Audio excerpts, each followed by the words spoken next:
नमस्कार दोस्तों, विकास study circle के यूट्यूब चैनल पर आप सभी का स्वागत है। दोस्तों आज हम लोग केवीएस का प्रैक्टिस नंबर 2 करेंगे। इसमें दोस्तों जो ईवीएस का सेशन है उसे हम लोग सॉल्व करेंगे। तो दोस्तों आप लोग वीडियो के साथ अंत तक अवश्य बने रहें तथा वीडियो को ज़्यादा से ज़्यादा लाइक करें, शेयर करें और चैनल को अधिक से अधिक सब्सक्राइब करें। दोस्तों आपको पता होगा कि ईवीएस के क्वेश्चन जो हैं वह कितने आते हैं, 20 क्वेश्चन। दोस्तों जो सेकंड पार्ट है हमारा 80 प्रश्नों का, उसमें दोस्तों 20 प्रश्न जो हैं वह ईवीएस के आएंगे। तो दोस्तों इन्हीं प्रश्न पर आज हम लोग अच्छे से चर्चा करेंगे। तो आप लोग दोस्तों देखिएगा। पहला प्रश्न है दोस्तों, पेरियार नेशनल पार्क किस पर्वत श्रृंखला में है। तो दोस्तों आप लोग बताइएगा कि पेरियार जो नेशनल पार्क है वह किस पर्वत श्रृंखला में है। तो दोस्तों जो पेरियार नेशनल पार्क है यह आपको पता होगा किस राज्य में है, केरल राज्य में स्थित है। केरल राज्य में है दोस्तों पेरियार नेशनल पार्क। और केरल राज्य जो है वह किस पर्वत श्रृंखला में पड़ेगा। तो दोस्तों जो केरल राज्य है आपको पता होगा जो पश्चिमी आपका घाट है, ये दोस्तों पश्चिमी घाट, इसी पर दोस्तों जो है आपका केरल राज्य स्थित है। दोस्तों ये केरल राज्य आपका पड़ेगा यहाँ पर। तो ये दोस्तों कौन सा है, ये हमारा है पश्चिमी घाट, पश्चिमी घाट। और ये दोस्तों कौन सा है, पूर्वी घाट, पूर्वी घाट। तो दोस्तों जो केरल राज्य है वह हमारे पश्चिमी घाट में स्थित है। तो यह जो नेशनल पार्क है पेरियार नेशनल पार्क है केरल राज्य में है। और केरल राज्य जो है यह पश्चिमी घाट में स्थित है। तो इसमें ऑप्शन नंबर जो डी है यह बिल्कुल सही हो जाएगा, पश्चिमी घाट। दोस्तों अरावली पर्वतमाला की बात की जाए तो दोस्तों जो अरावली पर्वतमाला है यह राजस्थान राज्य में स्थित है, राजस्थान में। और विंध्य पर्वतमाला की बात की जाए तो दोस्तों विंध्य पर्वतमाला जो है यह आपकी मध्य प्रदेश और उत्तर प्रदेश में, इन दो राज्यों में विस्तृत है। और पूरी घाट दोस्तों जो हमारा हमें भारत का दोस्तों जो आपकी ये बंगाल की खाड़ी वाला दोस्तों किनारा कष्ट लगता है, यह दोस्तों है हमारा पूर्वी घाट। ये दोस्तों आपका उड़ीसा, आंध्र प्रदेश, तमिलनाडु वाला क्षेत्र ये आपका पूर्वी घाट पड़ेगा। और पश्चिमी घाट दोस्तों जो अरब सागर वाला जो भारत का कास्ट लगता है यह दोस्तों होगा आपका पश्चिमी घाट। तो दोस्तों आप लोग ध्यान रखिएगा, पेरियार नेशनल पार्क किस राज्य में है, केरल में। और केरल जो है वह पश्चिमी घाट का हिस्सा है। आगे देखिएगा दोस्तों, अगला प्रश्न है 162 नंबर दोस्तों, परिवार एक इकाई होता है जिसमें माँ, पिता और उनके दो बच्चे होते हैं, यह कथन है।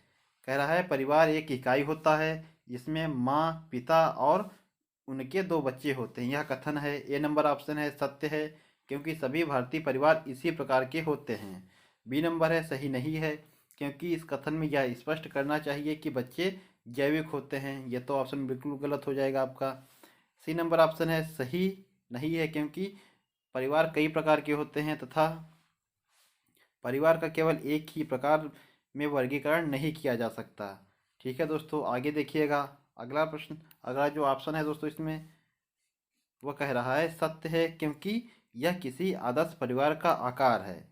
तो दोस्तों प्रश्न हमसे कह रहा था कि जो परिवार एक इकाई होता है जिसमें माँ, पिता और उनके दो बच्चे होते हैं। तो दोस्तों यह जो है सही नहीं है कथन, क्योंकि परिवार कई प्रकार के होते हैं तथा परिवार का केवल एक ही प्रकार में वर्गीकरण नहीं किया जा सकता है। बिल्कुल सही बात है, क्योंकि दोस्तों आप ही जानते होंगे कि परिवार जो है उसमें कोई ज़रूरी नहीं है कि माँ, पिता और उनके दो बच्चे ही केवल हों और परिवार में ना कोई हो। तो दोस्तों ऐसा जो है बहुत ही कम पॉसिबल है।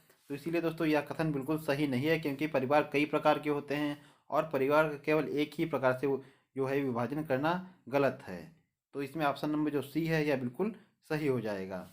आगे देखिएगा दोस्तों, अगला प्रश्न है वर्षा जल संचयन का सबसे प्रमुख उपयोग है। वर्षा जल जो है इसका संचयन का सबसे प्रमुख उपयोग क्या है। ए नंबर ऑप्शन है सिंचाई, बी नंबर है कृषि, सी नंबर है पेयजल और डी नंबर है भूमिगत जल स्तर वृद्धि। तो दोस्तों वर्षा जल का संचयन का प्रमुख उपयोग क्या होगा। इसमें दोस्तों उपयोग तो सिंचाई भी हो सकती है, कृषि भी हो सकती है, पेयजल दोस्तों इसमें भी उपयोग किया जा सकता है और भूमिजल जो स्तर वृद्धि है इसमें भी उपयोग किया जा सकता है। इसके लिए दोस्तों उपयोगी होगा।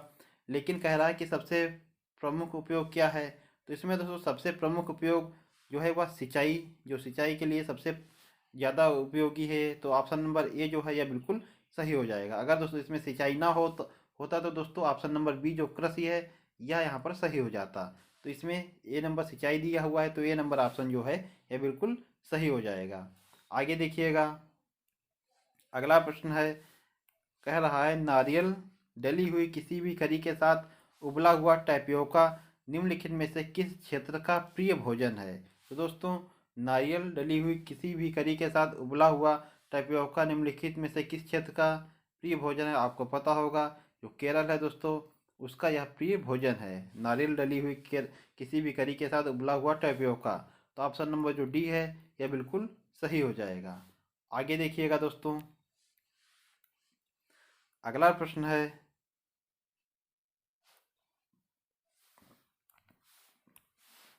विटामिन ऐसे पदार्थ हैं जो, ए नंबर ऑप्शन है हमारी उपापचय दर बढ़ाकर भार में कमी लाते हैं। बी नंबर है स्वस्थ रहने के लिए दवाई के रूप में लिए जाते हैं। सी नंबर है पेशियों का विकास करके हमें ताकतवर बनाते हैं। डी नंबर है हीनता जन्य रोगों से बचाव के लिए थोड़ी मात्रा में आवश्यक है। तो दोस्तों विटामिन जो होते हैं आपको पता होगा, विटामिन जो रासायनिक रूप से कार्बनिक यौगिक होते हैं, विटामिन क्या होते हैं, रासायनिक रूप से कार्बनिक यौगिक होते हैं, कार्बनिक यौगिक होते हैं। तो दोस्तों इनका जो प्रमुख उपयोग है वह किस में होता है, या दोस्तों जो विटामिन होते हैं वह हीनता जन्य रोगों से बचाव के लिए थोड़ी मात्रा में आवश्यक हैं। तो इसमें ऑप्शन नंबर जो डी है यह बिल्कुल सही हो जाएगा। ऑप्शन नंबर जो डी है यह बिल्कुल सही हो जाएगा। विटामिन की बात दोस्तों की जाए तो आपको पता होगा विटामिन कितने प्रकार के होते हैं। दोस्तों विटामिन को हम दो भागों में विभाजित कर सकते हैं। एक तो दोस्तों जल में घुलनशील, जल में घुलनशील, और दूसरे दोस्तों कौन है, जो वसा में घुलनशील होते हैं, वसा में घुलनशील, घुलनशील। तो दोस्तों जल में घुलनशील कौन कौन से विटामिन होते हैं, विटामिन बी और सी क्या दोस्तों जल में घुलनशील होते हैं। और वसा में घुलनशील विटामिन, विटामिन ए, डी, ई और के, यह दोस्तों जो चार विटामिन हैं यह वसा में घुलनशील होते हैं। तो ध्यान रखिएगा, जल में घुलनशील विटामिन बी और सी, और वसा में घुलनशील विटामिन कौन कौन से हैं, ए, डी, ई और के। इसमें दोस्तों बात की जाए कि ए का रासायनिक नाम क्या है, विटामिन ए का दोस्तों रासायनिक नाम क्या होता है, रेटिनाल। विटामिन ए का रासायनिक नाम रेटिनाल। विटामिन बी का, बी1 का दोस्तों थायमीन होता है, थायमीन। और विटामिन सी की बात की जाए तो विटामिन सी का दोस्तों रासायनिक नाम क्या होता है, एस्कॉर्बिक अम्ल, एस्कॉर्बिक अम्ल, एस्कॉर्बिक अम्ल। और विटामिन डी की बात की जाए, विटामिन डी का दोस्तों रासायनिक नाम क्या होता है, कैल्सीफेराल, कैल्सीफेराल। और विटामिन दोस्तों ई की बात की जाए तो विटामिन ई का दोस्तों रासायनिक नाम होता है टोकोफेराल, टोकोफेराल। विटामिन दोस्तों के, इसका रासायनिक नाम क्या होता है, इसका नाम होता है फिलोक्विनोन, फिलोक्विनोन। उसके अलावा दोस्तों अगर बी की बात की जाए तो विटामिन बी1 का रासायनिक नाम होता है थायमीन। उसके अलावा दोस्तों अगर विटामिन जो प्रमुख है दोस्तों, विटामिन आपसे पूछ सकता है कि बी6, विटामिन बी6 आपसे पूछा जा सकता है, तो इसका रासायनिक नाम जो होता है वह क्या होता है, पायरोडाक्सिन, पायरोडाक्सिन। विटामिन बी6 जो होता है उसका नाम होता है पायरोडाक्सिन। और विटामिन बी जो 12 होता है इसका रासायनिक नाम होता है साइनोकोबालामिन, साइनोकोबालामिन, कोबालामिन। तो दोस्तों ये कुछ प्रमुख विटामिन जो हैं उनके रासायनिक नाम आप लोग ध्यान रखिएगा। विटामिन ए का रासायनिक नाम क्या है, रेटिनाल। बी का है दोस्तों थायमीन। सी का है एस्कॉर्बिक अम्ल। डी का है कैल्सीफेराल। ई का टोकोफेराल। के का फिलोक्विनोन। बी6 का है दोस्तों पायरिडॉक्सिन। और विटामिन बी12 का है साइनोकोबालामिन। तो दोस्तों आप लोग इनका जरूर ध्यान रखें। आगे देखिएगा दोस्तों, अगला प्रश्न है हमारा, दोस्तों प्रश्न कह रहा है किस विटामिन की कमी से रक्त का थक्का नहीं जमता है। तो दोस्तों जो विटामिन के है इसकी कमी से रक्त का थक्का जो है वह नहीं जमता है। ध्यान रखिएगा कि विटामिन के जो है इसकी कमी से रक्त का थक्का नहीं जमता है। इसका दोस्तों रासायनिक नाम अभी अभी मैंने आपको बताया क्या था, फिलोक्विनोन। विटामिन जो के है इसका नाम है फिलोक्विनोन। दोस्तों ध्यान रखिएगा, किस विटामिन की कमी से रक्त का थक्का नहीं जमता, फिलोक्विनोन के। विटामिन ए का रासायनिक नाम क्या है, रेटिनॉल। बी का दोस्तों क्या है, थाइमीन। डी का क्या है, कैल्सीफेरॉल। तो दोस्तों ध्यान रखिएगा। आगे देखिएगा, अगला प्रश्न है, पोचमपल्ली एक गांव है। पोचमपल्ली एक गांव है। यह गांव एक विशेष प्रकार के कपड़े की बुनाई के लिए प्रसिद्ध है और इसे भी पोचमपल्ली ही कहा जाता है। जो दोस्तों कपड़ा बुनाई के लिए प्रसिद्ध है और कपड़ा जो बनाया जाता है उसका नाम भी पोचमपल्ली ही है। यह गांव निम्नलिखित में से किसका भाग है। दोस्तों जो पोचमपल्ली गांव है यह आपके आंध्र प्रदेश का एक गांव है। इसमें सी नंबर ऑप्शन जो है यह बिल्कुल सही हो जाएगा। तो दोस्तों ध्यान रखिएगा, जो पोचमपल्ली गांव है यह किसका है, आंध्र प्रदेश का। लेकिन दोस्तों जब आंध्र प्रदेश अब विभाजित हो गया है दो दोस्तों स्टेटों में, आंध्र प्रदेश और तेलंगाना में जो आंध्र प्रदेश है वह दो भागों में टूटा, आंध्र प्रदेश और तेलंगाना। तो जब दोस्तों ये पोचमपल्ली गांव है, वर्तमान की बात की जाए तो दोस्तों ये तेलंगाना में है। तो ध्यान रखिएगा, वर्तमान में जो पोचमपल्ली गांव है वह दोस्तों तेलंगाना राज्य में है। इसमें दोस्तों तेलंगाना ऑप्शन नहीं दिया हुआ है, तो इसलिए इसमें सी नंबर ऑप्शन जो आंध्र प्रदेश है यह सही होगा। लेकिन वर्तमान की बात की जाए, अगर ऑप्शन इसमें तेलंगाना दिया होता तो हमारा तेलंगाना जो ऑप्शन है वह बिल्कुल सही होता। तो इसमें ऑप्शन नंबर जो सी है यह बिल्कुल सही हो जाएगा। आगे देखिएगा, अगला प्रश्न है, कह रहा है नीचे दिया गया पैराग्राफ पढ़िए जिसे गांव के एक छात्र ने अपने घर के विषय में लिखा है। जो छात्र है वह उसने लिखा है, मैं गांव से आया हूँ।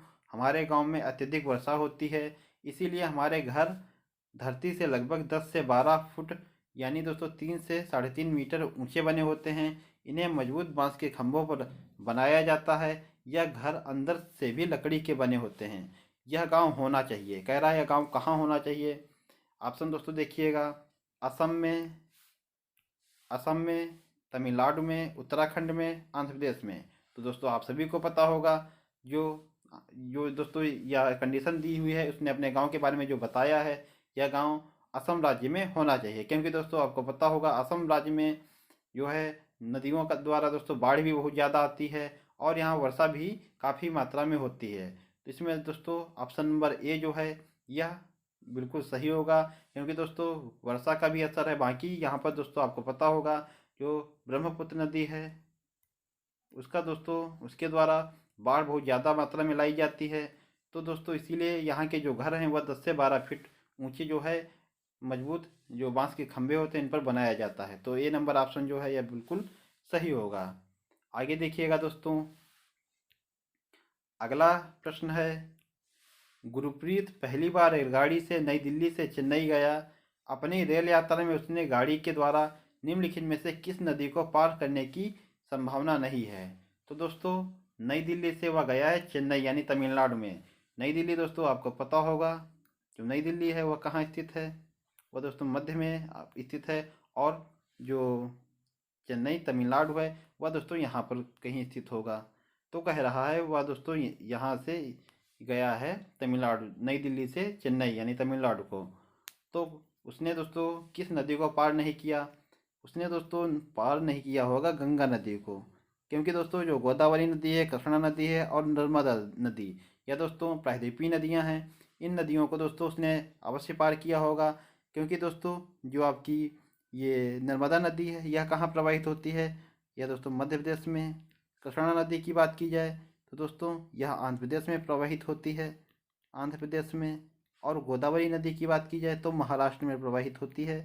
तो इससे दोस्तों वह जो जाएगा नई दिल्ली से, गुरप्रीत जो नई दिल्ली से चेन्नई जाएगा तो इन राज्यों को वह अवश्य दोस्तों क्रॉस करेगा। तो इसमें दोस्तों गोदावरी नदी को भी वह क्रॉस करेगा, कृष्णा को भी क्रॉस करेगा, नर्मदा को भी क्रॉस करेगा। जबकि दोस्तों गंगा नदी जो है आपको पता होगा वह दोस्तों उत्तराखंड से निकलकर दोस्तों जो ये आपकी दिल्ली पड़ती है उसके पहले ही दोस्तों वह उत्तर प्रदेश में प्रवेश कर जाती है और उत्तर प्रदेश बिहार होते हुए पश्चिम बंगाल की दोस्तों पश्चिम बंगाल से होते हुए बंगाल की खाड़ी में अपना मुहाना बनाती है। तो दोस्तों जो गंगा नदी है वह इसको कहीं पर नहीं मिलेगी। तो ये इसमें दोस्तों बी नंबर ऑप्शन जो है यह बिल्कुल सही हो जाएगा। आगे देखिएगा दोस्तों, अगला प्रश्न है, कह रहा है भारत में सर्वाधिक लंबा प्लेटफार्म कहाँ है। भारत में सर्वाधिक लंबा प्लेटफार्म कहाँ है। तो दोस्तों आपको पता होगा, सबसे पहले तो दोस्तों जो खड़गपुर का था प्लेटफार्म, यह सबसे लंबा था। लेकिन वर्तमान में दोस्तों जो गोरखपुर है, उत्तर प्रदेश में स्थित है दोस्तों गोरखपुर, यहाँ का जो प्लेटफार्म है वह सर्वाधिक लंबा है। और इसकी लंबाई कितनी है, तो दोस्तों इसकी लंबाई है वर्तमान में 1366 मीटर। और दोस्तों वह आगे दोस्तों आपको कुछ दिनों बाद आपको पढ़ने को मिलेगा कि जो भारत का सर्वाधिक लंबा प्लेटफार्म है वह दोस्तों हुबली होगा। हुबली, हुबली दोस्तों यह कहाँ है, यह कर्नाटक में है। कर्नाटक में हुबली जो प्लेटफार्म है उसका उसका दोस्तों निर्माण हो रहा है या निर्माणाधीन है। और यह आगामी दोस्तों वर्षों में सर्वाधिक लंबा जो है प्लेटफार्म होगा। इसकी लंबाई कितनी है, तो 1505 मीटर। जो हुबली है दोस्तों, हुबली जंक्शन, यह कर्नाटक राज्य में है और यह निर्माणाधीन दोस्तों रेलवे स्टेशन है।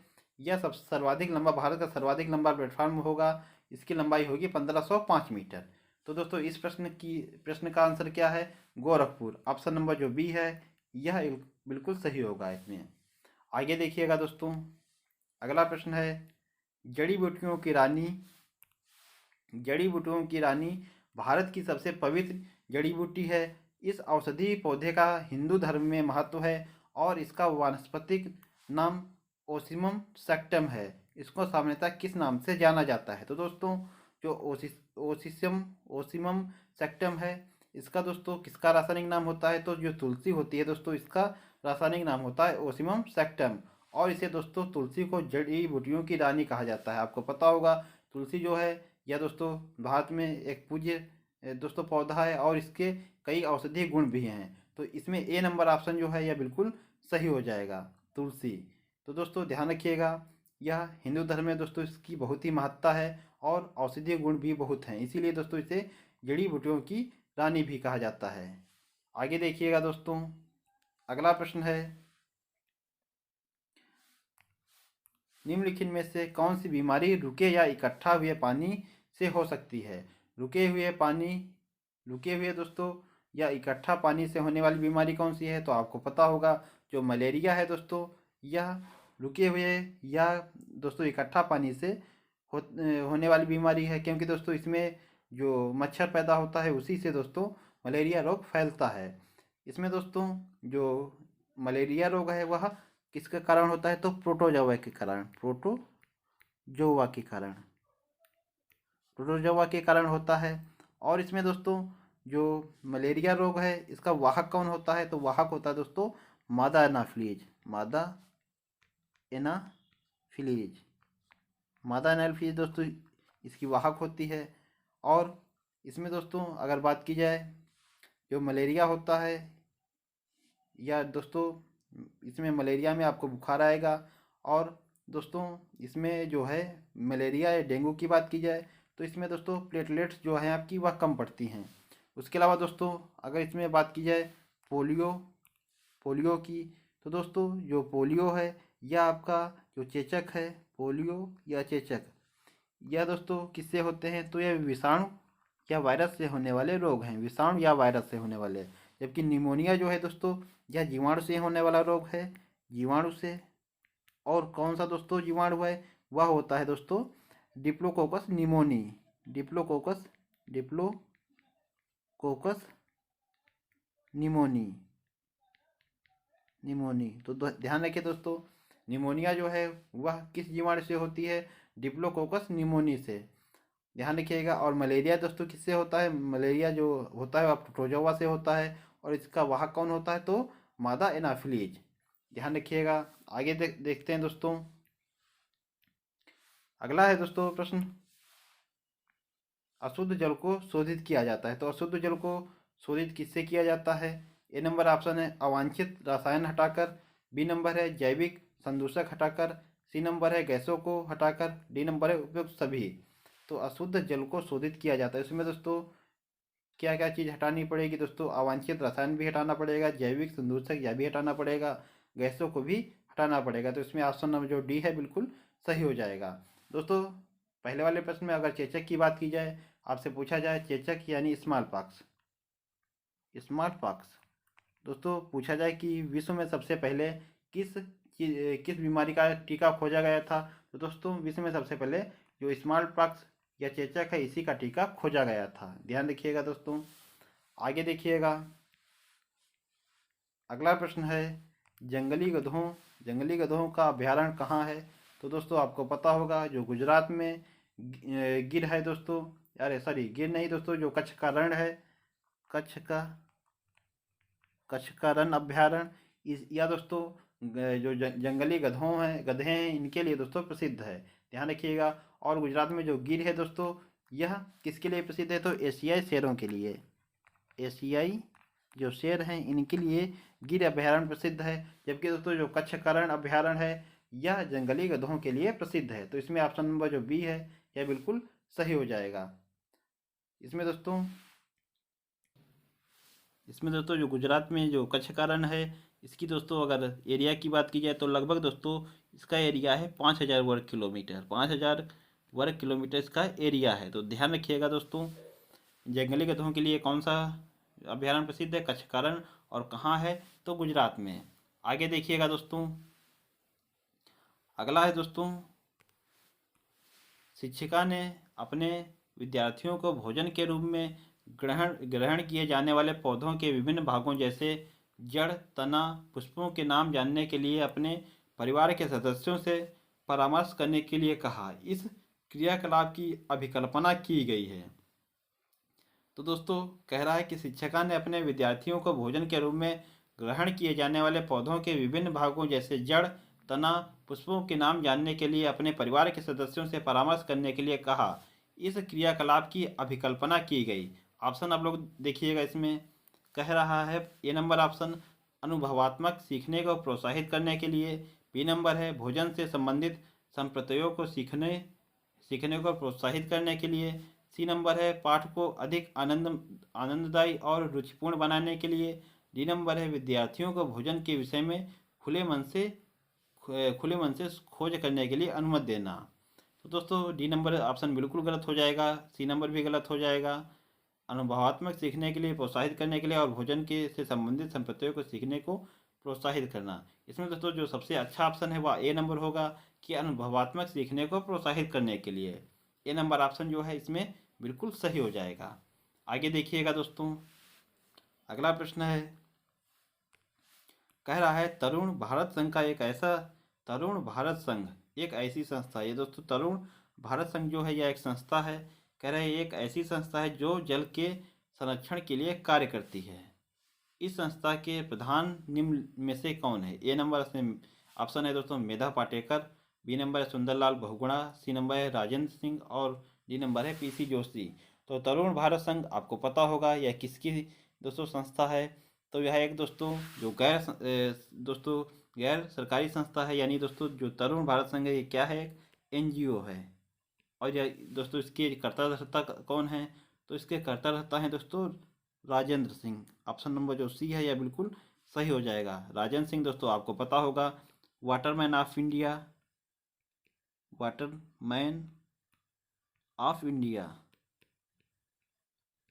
यह है राजेंद्र सिंह। और इनकी दोस्तों संस्था है तरुण भारत संघ। तरुण भारत संघ इसकी दोस्तों स्थापना कब की गई थी, तो दोस्तों इसकी स्थापना की गई थी 1975 ईस्वी में। और दोस्तों यह कार्य क्या करती है, तो जल और जो वन है इनके संरक्षण के लिए कार्य करती है। जल एवं वन संरक्षण के लिए कार्य करती है। तो ध्यान रखिएगा, तरुण भारत संघ किसकी संस्था है, राजेंद्र सिंह की।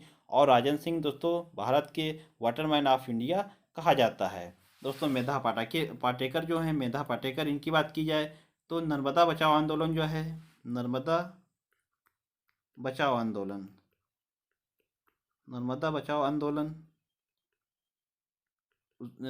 जो नर्मदा बचाओ आंदोलन है इसके दोस्तों संचालक या दोस्तों इसकी संस्थापक कौन थी, तो मेधा पाटेकर और सुंदरलाल बहुगुणा। इनको आप सभी जानते होंगे। दोस्तों जो चिपको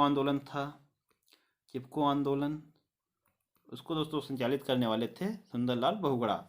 तो इसमें दोस्तों जो ऑप्शन नंबर सी है यह बिल्कुल सही हो जाएगा। तरुण भारत संघ किसकी संस्था है, तो राजेंद्र सिंह की। आगे देखिएगा दोस्तों, अगला प्रश्न है, मानव पोषण के संदर्भ में स्वांगीकरण क्या है। तो दोस्तों स्वांगीकरण कह रहा है क्या है। ये नंबर ऑप्शन है, पचा हुआ भोजन का क्षुद्रांत की भित्ति में अवशोषण होना एवं रुधिर वाहिकाओं में प्रवेश करना। बी नंबर है, अवशोषित पदार्थों का शरीर के विभिन्न भागों में स्थानांतरित होना। सी नंबर ऑप्शन है, पचा हुआ पदार्थ शरीर के जटिल पदार्थों को बनाने में उपयोग होना। पचा हुआ पदार्थ शरीर के जटिल पदार्थों को बनाने में उपयोग होना। डी नंबर ऑप्शन क्या है। डी नंबर ऑप्शन है, भोजन का वह भाग जिसका पाचन नहीं हो पाता, अवशोषण नहीं होता और बृहदान्त में भेज दिया जाता है। तो दोस्तों इसमें प्रश्न कह रहा था कि मानव पोषण के संदर्भ में स्वांगीकरण क्या है। स्वांगीकरण, तो दोस्तों स्वांगीकरण जो है उसका अर्थ क्या है कि पचा हुआ जो पदार्थ है शरीर के जटिल पदार्थों को बनाने में उपयोग होना। ऑप्शन नंबर जो सी है यह बिल्कुल सही हो जाएगा।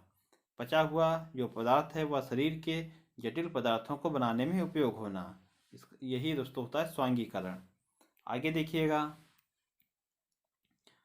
अगला प्रश्न है, 3 खाद्य पदार्थों का वह समूह चुनिए जिसमें आयरन प्रचुर मात्रा में होता है। दोस्तों ए नंबर ऑप्शन है, आंवला, सेव और कद्दू। बी नंबर सेव, गुड़, खीरा। सी नंबर है, आंवला, पालक, कद्दू। डी नंबर आंवला, पालक, गुड़। तो दोस्तों इसमें ऑप्शन नंबर जो डी है यह बिल्कुल सही हो जाएगा। यह आंवला हो, चाहे गुड़ हो, चाहे पालक, या दोस्तों इनमें सब में आयरन जो है वह प्रचुर मात्रा में पाया जाता है। तो इसमें ऑप्शन नंबर जो डी है यह बिल्कुल सही हो जाएगा। आगे देखिएगा दोस्तों, अगला प्रश्न है, निम्न में से कौन से पदार्थ पानी में घुलते हैं। दोस्तों दूध, चीनी, शहद। अगला है ऑप्शन तारपीन, नींबू का रस, पेट्रोल। तो पेट्रोल नहीं घुलेगा, ये गलत हो गया। मिट्टी का तेल, नमक, साबुन। तो मिट्टी का तेल नहीं घुलेगा, यह गलत हो गया। चीनी, सिरका, नमक।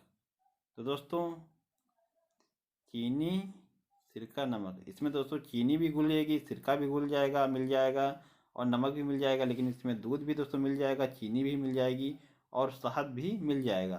तो दोस्तों इसमें ए और डी दोनों ऑप्शन जो हैं यह बिल्कुल सही होंगे। ए और डी, ये दोस्तों प्रश्न में कुछ फॉल्ट है, लेकिन इसमें ऑप्शन जो सही होगा वह ए और डी दोनों सही होंगे।